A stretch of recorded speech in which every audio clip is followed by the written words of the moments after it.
Ok, salut, on va faire un classement de tous les Léviathans qu'on retrouve dans Subnautica et Subnautica Below Zero. Donc, c'est selon mes goûts personnels. On va commencer avec le Pèlerin des mers. Un Léviathan qui est quand même assez petit. En fait, c'est le plus petit des Léviathans qu'on peut retrouver dans le jeu. Il attaque pas vraiment le joueur, il est passif.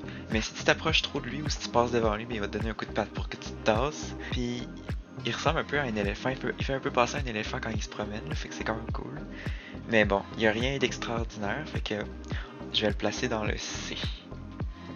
On va continuer avec le Faucheur Léviathan, donc le Reaper. C'est selon moi, le plus effrayant de toutes les Léviathans du jeu.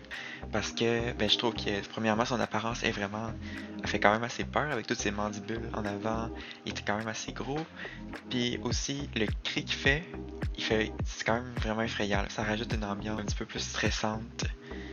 Puis selon moi, le jeu serait pas pareil sans lui parce que on veut pas, c'est comme un symbole dans le jeu, puis on le retrouve d'ailleurs sur la pochette du original soundtrack du jeu. Là. Fait que pour toutes ces raisons-là, je vais le placer en S. Donc on continue avec le Léviathan Empereur, donc un Léviathan vraiment important dans l'histoire du jeu. Celui-là peut communiquer avec nous par la télépathie. C'est le plus gros Léviathan qu'on retrouve dans le jeu. Il est passif par contre. C'est sûr qu'il est vraiment imposant, mais je trouve pas qu'il fait tant peur. Je trouve que son apparence est quand même assez plate. Fait que c'est pour ça que je vais pas le mettre en S. Je vais peut-être plutôt le mettre en A parce il est vraiment important là. Fait que pour continuer, on va y aller avec le dragon des mers. Le dragon des mers, c'est une créature qui est vraiment agressive, qu'on va retrouver dans le volcan souterrain. Euh, c'est la créature agressive en fait la plus grosse qu'on peut retrouver dans le jeu. Fait que quand même ça y ajoute des points. Le cri qu'il fait par contre il est pas tant effrayant. Je veux dire, ça ressemble un petit peu aux cris d'animaux qu'on retrouve sur Terre, fait que ça, on connaît ça. Par contre, ce qui est vraiment impressionnant, c'est que quand il pense, il pourrait facilement tuer le Reaper qu'on a mis en S. Pour toutes ces raisons-là, je vais le placer en A aussi. On va continuer avec le Reefback. Donc, le Reefback, c'est un Léviathan que j'aime beaucoup parce que il ajoute beaucoup d'ambiance au jeu par son. Il fait penser un petit peu à une baleine avec les bruits qu'il fait. Donc moi j'ai fait une base justement dans l'espèce de prairie.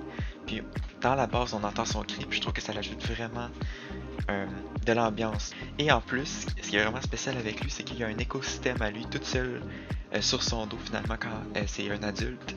Fait que moi, ce Léviathan-là, je le placerai en B parce que. En A. Je le placerai en A parce qu'il est pas agressif non plus. Ça enlève un petit quelque chose. Mais bon, il ajoute vraiment à l'ambiance. Fait que je vais le mettre en A pour ça. Finalement, le dernier Léviathan qu'on retrouve dans le jeu Subnautica, donc le premier, c'est le Léviathan fantôme, donc qui est quand même assez imposant aussi, qui est vraiment important parce que le soir, dans la nuit, c'est le Léviathan qui a la meilleure bioluminescence. Donc c'est lui qui va être le plus impressionnant le soir. C'est d'ailleurs le Léviathan qu'on va retrouver aussi sur les bords du cratère, donc c'est lui qui va t'empêcher d'aller trop loin dans la map. Donc on va les retrouver, ils sont super immenses à ces points-là. Puis c'est vraiment impressionnant. Ils sont extrêmement agressifs et dangereux aussi. Fait que mais il est pas au point du Reaper par contre. Fait que je le mettrai en A aussi. J'en veux beaucoup en A. Fait que là, on a terminé avec le jeu Subnautica, donc le premier. On va passer maintenant à Below Zero. Donc le premier, c'est le Chelicéré, je crois qu'il se prononce. Donc lui avec les gros becs le noir qu'on va retrouver dans les zones thermales du jeu. Il est plutôt petit. Il est rapide par contre. Il est pas gros mais il est rapide puis il est agressif. Son cri est assez effrayant aussi. Fait que, mais tu sais, il y a rien qui sort de l'ordinaire sur lui. Fait que pour toutes ces raisons-là, je vais le placer en B. On passe maintenant au jardin d'Evan. Deven, je sais pas comment on le prononce. On dirait une grosse méduse. Mais comme le Reefback, celui-ci va avoir un écosystème à lui tout seul à l'intérieur. Fait que c'est quand même vraiment cool. C'est le plus gros Léviathan qu'on va retrouver dans le jeu Below Zero. Je pense qu'il fait comme 1000 mètres de hauteur. Là. Peut-être pas 1000. Je sais pas, ça va peut-être 100 ou 1000. Je sais plus. Il est passif par contre. C'est pas un Léviathan qui ajoute quelque chose au niveau du gameplay vraiment. C'est plus au niveau esthétique. Pour toutes ces raisons-là, je le placerai peut-être en C aussi. Après ça, on passe au Léviathan fantôme. Donc le Léviathan fantôme, honnêtement, j'avais oublié qu'il existait quand j'ai fait la tier list. Pour moi, c'est pas un Léviathan qui est très important. Il y a rien de spécial, il fait pas tant peur. C'est pas un Léviathan que j'aime particulièrement personnellement. Il est quand même assez gros, mais pas tant que ça. Il est agressif. Puis une chose qui est spéciale sur lui, c'est qu'il va jamais lâcher sa cible, donc il va vraiment te suivre longtemps. Ça y ajoute un petit quelque chose. Mais pour toutes ces raisons-là, je vais le placer en C. Après ça, le ver des glaces. Le ver des glaces, c'est un léviathan qui est important aussi. On va le retrouver, c'est un des seuls léviathans qu'on va retrouver à la surface. Et c'est le léviathan, selon moi, qui est le plus imprévisible. Parce qu'il sort du sol, sans prévenir. Fait que tu vas te promener sur la glace, puis éventuellement, il va avoir le ver des glaces va sortir et t'attaquer par surprise, alors que tu t'y en attendais pas. Il est assez effrayant aussi, ses bruits font peur aussi.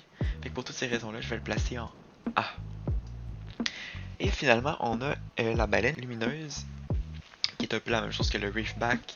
Il va ajouter beaucoup d'ambiance au jeu, qui va être pas très spécial parce qu'on dirait, ça ressemble vraiment à une baleine qu'on connaît là. Même les bruits qu'il va faire, ça ressemble à la baleine. Tu sais, il n'y a rien qui sort de l'ordinaire. C'est pour cette raison-là que je vais le placer en C aussi. Donc il n'y a aucun léviathan qui va aller en D parce qu'ils ont tous quand même. C'est quand même des léviathans, sont quand même cool, là, fait que je peux pas les mettre en D non plus. Fait que ça serait ma tier list finale. Fait que le gagnant de tous c'est le Reaper. C'était ça pour mon tier list des léviathans de Subnautica. J'espère que vous avez aimé la vidéo, puis à la prochaine.